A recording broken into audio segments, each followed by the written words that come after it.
Gentlemen, welcome back to the lineup. 5519 Yonge Street, Toronto, best city in the world. We're about 27% through the season. Any surprises? Sacramento Kings, New Orleans Pelicans. What do you guys think? Ooh. Utah's a surprise for me. Sacramento's a surprise. Pelicans, I know everybody thought the Pelicans were going to do well. I wasn't really on that train as much as some other people, so I'm a little bit surprised at the way they're playing. I don't know how sustainable all three of those teams are, though. Right. Like, I'm worried about lots of different parts. Does Utah want to win? I don't think they do. You don't trade everybody just to be a middle-of-the-pack team and not lose out potentially on a franchise-changing player. But those guys also understand, they're also trade bait, right? So everybody wants to get their value up, everybody's thinking about contracts.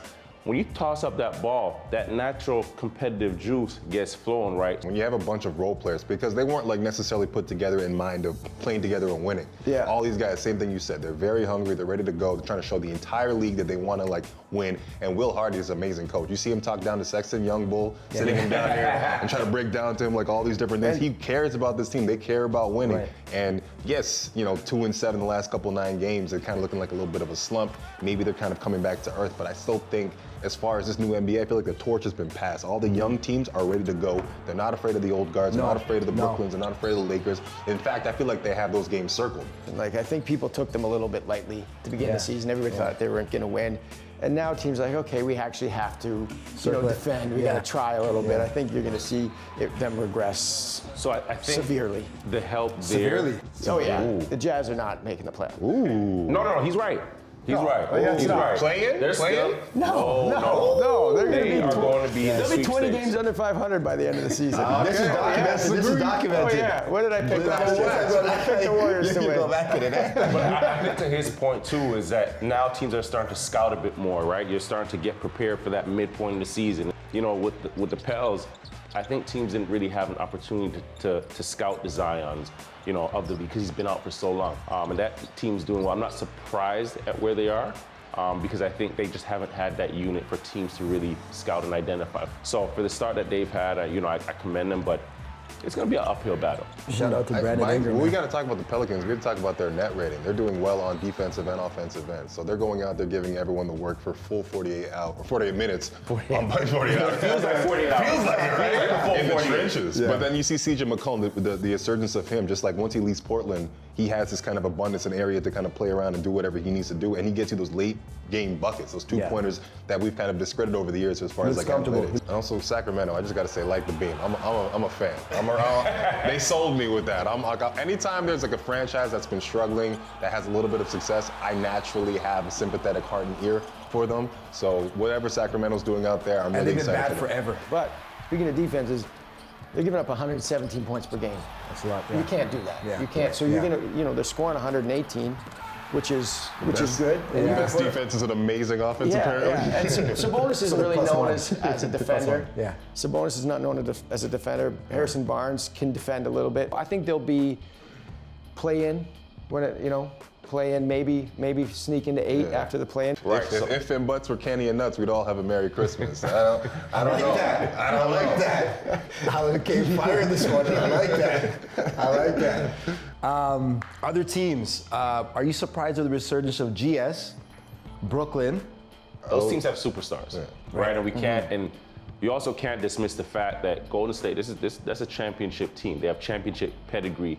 They have that recipe, right? So are you, surprised by it? No, I think we'd be more surprised if this team was staying at the bottom of the league, right? Brooklyn, they still have some work to do. You have 5 guys on the court, and oftentimes you have 3 that are playing hard, or at times 2 that are playing hard, but you don't have a complete 5 or a concerted effort from that group. Yeah, well, that's a great point because, and the longer it goes that they kind of meddle in this 500 and maybe a few games out, there's a huge mental aspect to the game. You go into a Golden State team and they're 54-12, you're like, all right, this is a L. There's, you set yourself up for defeat. Yeah. Now, maybe Golden State's 28-24, and all of a sudden Sacramento's like, we can beat these guys. Yeah. Other people beat these You got a guys. chance, yeah. And I don't know that Golden State, I think they can come back out of this, definitely, because they do have all these veterans, but they are older. Draymond's not the same player. No, he is just not even close. absolutely not. Jordan Poole, that's a lot of money, and he's a nice player. He can be a great player. Yeah. And that's the thing with Golden State. When you have this like two-pronged approach of like, I want to raise my young stars, but I also want to win games. You have these two kind of conflicting narratives as far as like entity or how the energy is being spread up on the team. I feel like a lot of pressure is being put on Steph Curry to kind of carry this team. And this is where I come in, where I think, is this sustainable? Is Steph Curry saving this team for 82 games? Because Steph Curry, you know, let's be honest, he's 34 years old. He can't be doing the whole regular season Superman stuff like LeBron James used to do back in the day. Yeah. How do you guys feel about the Lakers? I mean, they're kind of trending upwards. I don't know about that. Well, I mean, hey, I feel like anything's trending upwards after Black Monday. You know what I'm saying? Like, 4 and It's a 6 in the conversation, last it's a 10, conversation. 4 and Okay, I'm 6 going to say this with the Lakers before we go too far. I think, and myself have been really hard on Anthony Davis. You know, in the media, we kill a lot of these guys a little too much without taking a deep look. Like, he's leading that team in points, he's leading that team in rebounds. He does have the potential to be the best big man in the NBA, and that's what I think is so frustrating, right? You know, how many times did they make the playoffs when he was leading the team with the Pelicans? Once? Once. Yeah. I think it was once. And they lost, or they won the first round, they got swept in the second round, something like that. with the Lakers kind of like trending upwards, I kind of like it. I think all the players are kind of like buying in. As far as LeBron James-led teams, it always takes a little bit of time for everyone to figure out their roles. I love LeBron, huge LeBron fan, but there's like any LeBron James-led team had three-point shooters surrounded around him. There's no three-point shooters on that team. And then we're using scapegoats now. We're blaming Russell Westbrook when it's not Russell Westbrook's fault. You can't tell a fish he can't fly. Despite the numbers that he's putting up, I think, you know, just coming from a former player myself, it takes a lot more energy. You exert a lot more energy as you go up in the years. So the numbers are one thing, but the one or two plays where, you know, he may have to take off or may collect himself, them young boys have gone down the other end. It's regular season basketball. We're not seeing LeBron James give complete 100% effort on the defensive end during the regular season. It's just not. It's not advantageous for him. And that switch is gone. Like, you know, a lot of people are like, oh, he's saving for the playoffs. That switch isn't there Well, anymore. we're just going back. There's too many other young, good teams that are hungry now, right? There's 30 teams in the league. There's probably 22 good teams now. You know, 23, 24 good teams. Listen, fellas, I appreciate you coming through. Thank you. Dude, I can't wait till the next episode, man. This is good. I can't wait. Back. Get him some shoulder pads. Get him a helmet. Is it okay? Am I allowed to walk out Listen, here? cut him. Get him out of here. Get him out.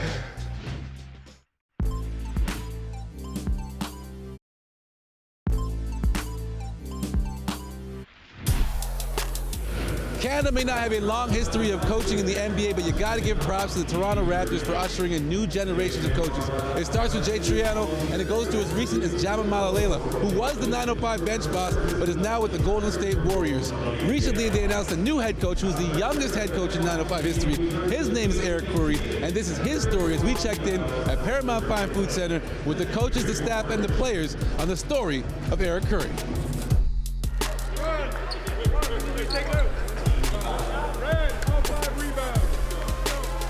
One of my friends on Twitter was following Alex Rucker, who was a consultant for the Raptors at the time, and Griffin told me, hey, I'm following this guy, why don't you reach out to him and see if you can make a connection. So I sent a tweet to him asking about the data set. From there, I was able to get his email. Emails turned into coffees, and coffee turned into an internship. There was a huge data set, so you would get the locations of the 10 players on the court 25 times a second and the location of the ball. So there was a whole bunch of data, and it was kind of what I worked on was parsing through that data to pick out actions. There was a time when I used to ask Eric if he wanted to know more about basketball ops and if he wanted to see some of the other stuff, and he was almost like shy in a way of like, I'm just here to really do analytics and just learn about basketball and analytics. At that point, obviously, you want to be really good at what you do before branching out to do a ton of other stuff. Eric's plan eventually went from learning analytics, applying it to the NBA, to eventually wanting to be a coach. Coach Casey was such a great mentor to me. And early on, I would say he saw the value of analytics. It was after a tough playoff loss. We were just kind of recapping the year and we were talking, and then he called me up one day while I was at home. Said, hey, I had an idea for you. I wanted to run it by you, see what you think. He knew I was interested in coaching. And that was kind of how we made the transition full-time. I knew enough to know what a pick and roll was, for example, or what a screen was, or an isolation, but I only knew maybe a couple ways to guard a pick and roll. I didn't know them inside out the way an NBA assistant coach or coach does. Learning about the tactical side of the game and how in-depth it was so interesting to me, and that's kind of what drew me in at first. Through coaching, he's taken the chance to develop as a person by getting to know players, by working with players, working on development, working on management of working with other people. He's very smart. Like, something about him just very smart.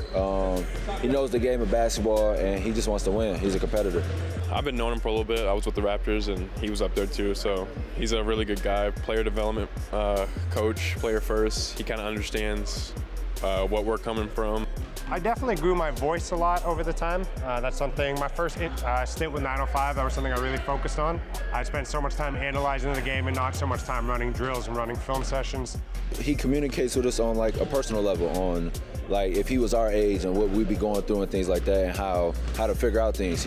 Like I said, he's very smart, and he knows the game, and he knows how to interact with others on their level. So it's very good to have him around. I'm a big believer in sticking to who you are, what your values are, and your principles. I think it becomes pretty see-through if you try to be someone you're not.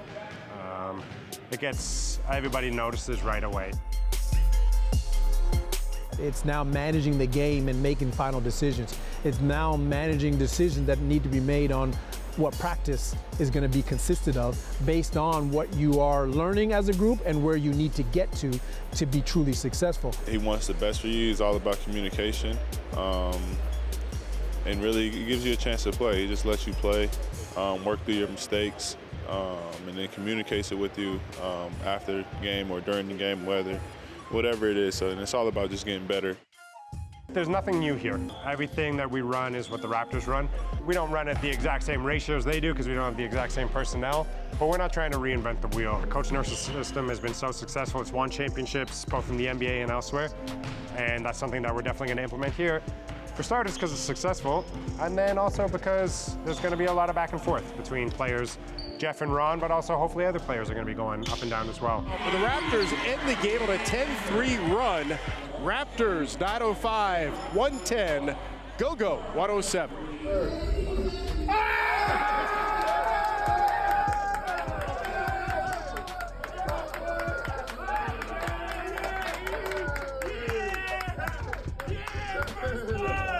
He loved it. He loved it. It was his first win as a G League coach, but as a coach in general. So I mean, I know he felt good about it, but we got a lot more left in the season.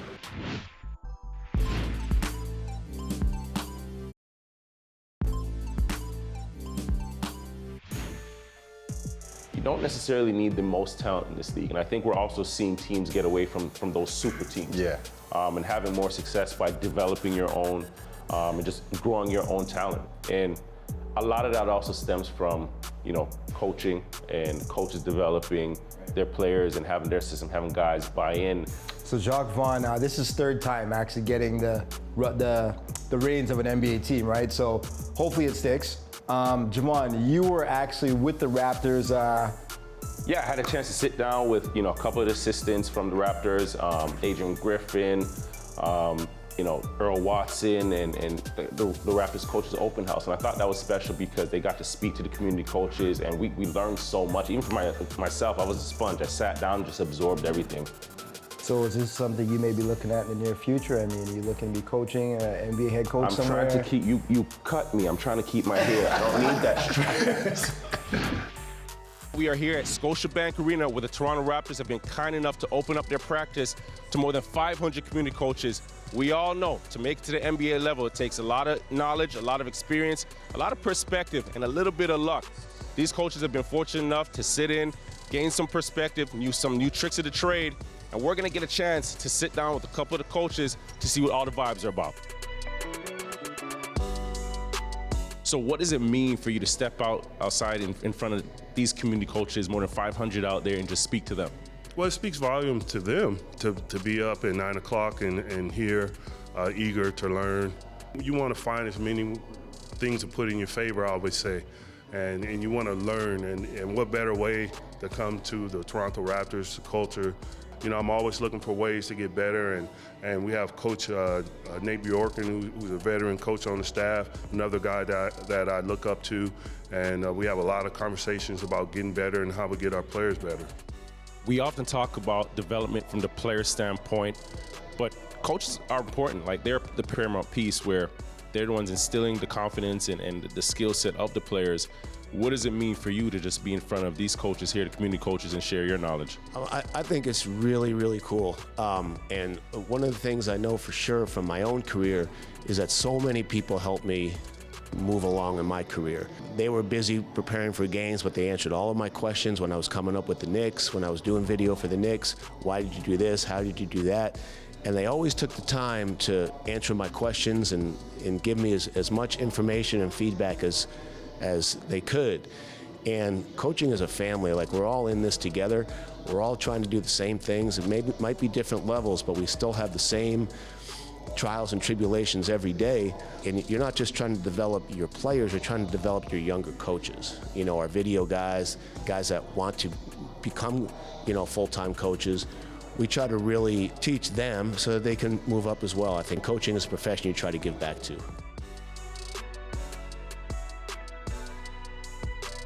What were some of your main takeaways from the coaching staff today? All the coaches really talked about is how you have to be a coach and put players in position in order to play well, and that's your job, but you can't control the shot, and so it's about getting them the shots that they have and really utilizing, bringing out their skills and putting them in positions to play well.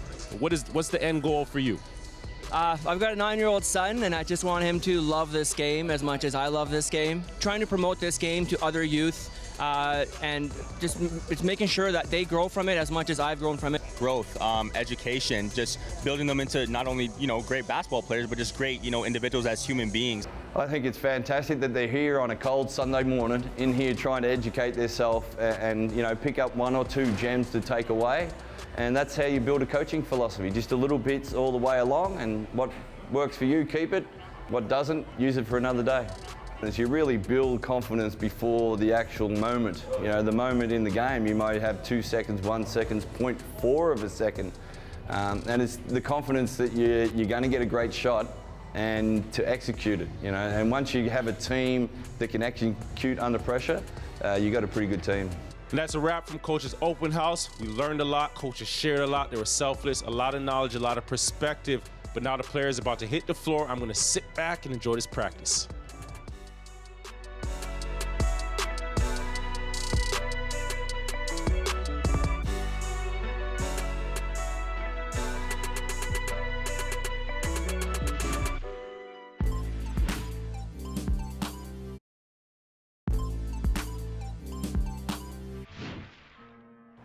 Give me the dumbest bonehead play you guys have seen this year.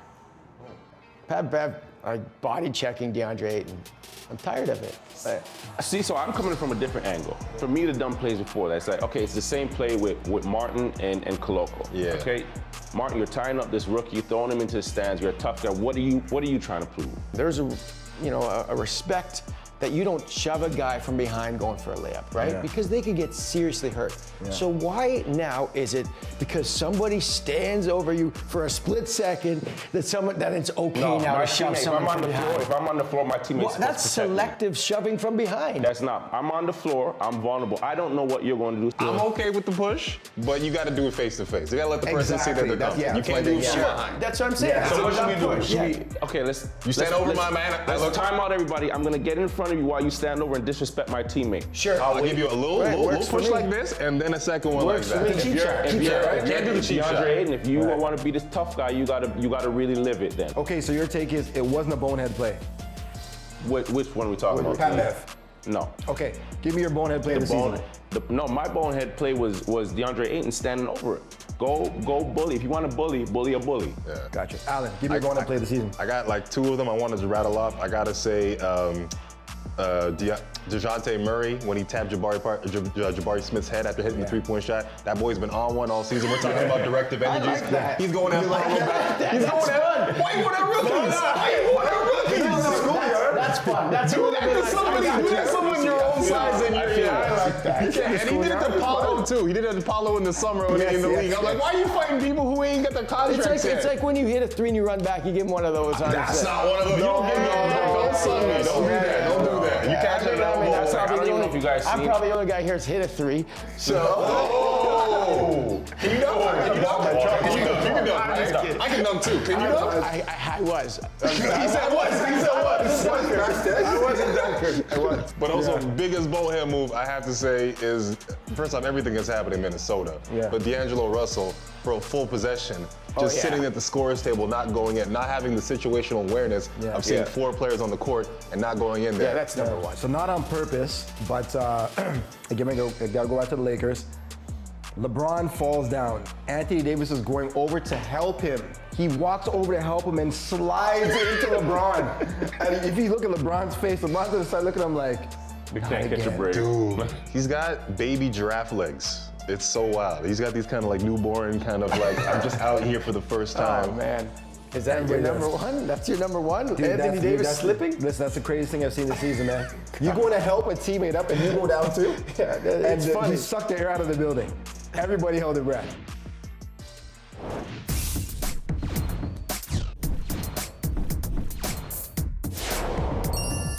Hi, and welcome to The Drop, the lifestyle sneaker show that gets you caught up on all the good stuff out now and coming soon. I'm your host, Joe, a.k.a. Joe is the New Black. Time for some fun. Let's go. DJ Khaled and Jordan Brand got another one. Check out the DJ Khaled Air Jordan 5 in Crimson Bliss. The shoe features an overall pastel salmon pinkish colorway with blue accents, a quilted liner, "We the Best" logo on the heel, and the message "Keep Going" on the inside of the tongue. New Balance is set to release 2 new colorways of their famed protection pack. Check out the New Balance M 2002 RDI in light Arctic gray and RDH in lilac chalk. The shoes feature mesh and suede uppers with frayed edges, and New Balance Energy and Absorb SBS cushioning. The light Arctic gray has more of a purple makeup, and the lilac chalk has more of a reddish berry makeup. Back like it's 1991, the Air Jordan 6 returns in this special metallic silver colorway. The shoe features a mostly black-on-black upper made of synthetic leather, with, you guessed it, some metallic silver accents on the midsole and tongue. Another retro set to hit the shelves are these Air Jordan 11s in varsity red. Yes, honoring MJ's 72-win team with a Chicago-inspired makeup, the shoes feature that iconic patent leather mudguard in bright red. We got an icy blue outsole, and of course, that full-length air cushioning. Adidas is set to drop new colorways of their Adifoam Q Runner. The shoe features a removable inner booty that fits in a futuristic sculpted foam exoskeleton. It's got a rubber outsole and Adi Plus cushioning for comfort. Shoes are dropping in this halo blue core black combo and this nice beige and black makeup. And that's it for this week's episode. So many kicks, so little time. We'll see you next time with more good stuff on The Drop. Thanks for watching.